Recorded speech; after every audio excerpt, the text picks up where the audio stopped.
So, ever wonder what really separates a trader who's just spinning their wheels from one who's managing millions at a hedge fund? Well, spoiler alert, it's almost never the secret strategy you think it is. In this explainer, we're going to break down the real, unfiltered journey of a professional trader, Cade Vineyard, to really get at the heart of the mindset that took him from the edge of quitting to the absolute top of his game. I mean, this quote from Cade says it all, doesn't it? It just cuts right through all that noise you see on social media. That whole fantasy of getting rich quick, it's just that, a fantasy. His story has nothing to do with a lucky break. It's about a grueling 8-year grind that happens when nobody is watching. And the result of all that grinding? Well, today, Cade trades with a $50 million book at a hedge fund. Think about that. This isn't some demo account. This is the high-stakes reality he lives and breathes every single day. So how on earth did he get here? All right, first things first, we have to talk about the biggest illusion in trading. We have to shatter the myth. Let's look at the massive gap between the online fantasy and the brutal day-to-day reality of this job. You know the look, right? On the left, you've got the Instagram version, the Lambos, the laptops on the beach, the so-called freedom. Cade just calls it fake news. But on the right, that's his reality. It's the mental and physical toll. It's the constant battle against yourself. And yeah, it's the heartache of failing. This is a performance job, and the pressure is just relentless. And just to put that pressure into perspective, imagine this. It's the COVID boom, and money is, as he puts it, raining from the skies. People around you, your friends, are clearing $1 million a month. And you're fighting tooth and nail just to make a few thousand. I mean, can you imagine the test of ego and self-belief that is? It's just brutal. And his journey was anything but a straight line to the top. He started out as this kind of directionless kid, getting into trouble. He finally lands his first job, only to have the firm completely blow up and wipe out 72% of his account. Ouch. Even after landing at a solid firm, he just couldn't find that consistency. So what changed? And that brings us to the turning point, the moment where everything shifted. And let me tell you, it wasn't some new indicator he found or a secret algorithm.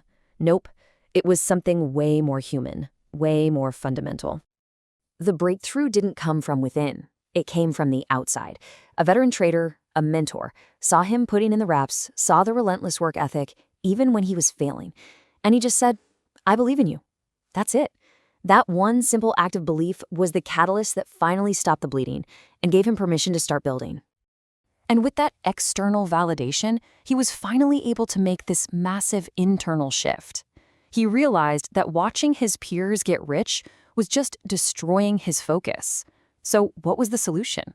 He had to stop competing with them and start competing with only one person, who he was yesterday.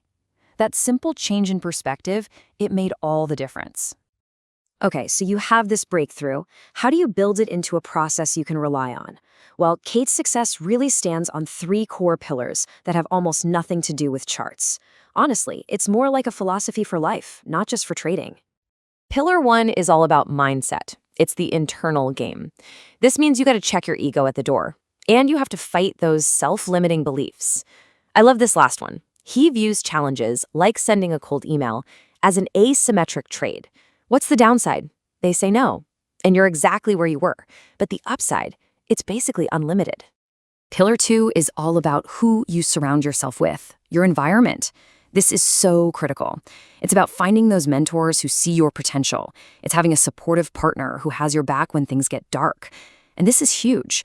Actually talking about your trades and your process out loud. It forces you to be honest with yourself. It's all about building what his team calls a Garden of Eden. And what a powerful idea, right? The Garden of Eden. This isn't just a trading floor, it's a sanctuary. It's a small, trusted group where you know without a doubt that everyone around you has a proven process and respects risk. When you have that level of trust, energy and ideas just flow, and you create this space where 1 + 1 = 3. And the final pillar, but maybe the most important, is well-being.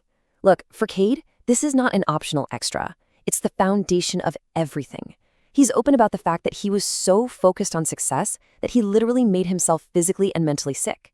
Now, things like exercise, meditation, sleep, and good food, they're totally non-negotiable.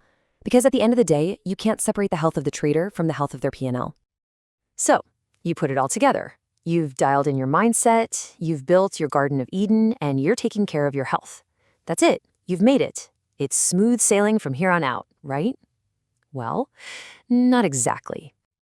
This is the million-dollar question every aspiring trader asks. They think being profitable is like finding a cheat code to a video game. You just crack it once, and then you can hit copy and paste every day for the rest of your life.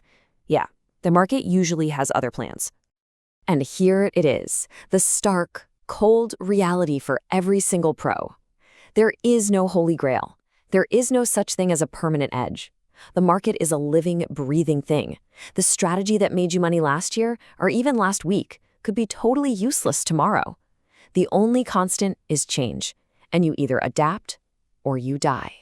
Ultimately, this is the biggest takeaway. Success in this game isn't a mountain you climb just to plant a flag. It's a direction you have to pursue, relentlessly, every day.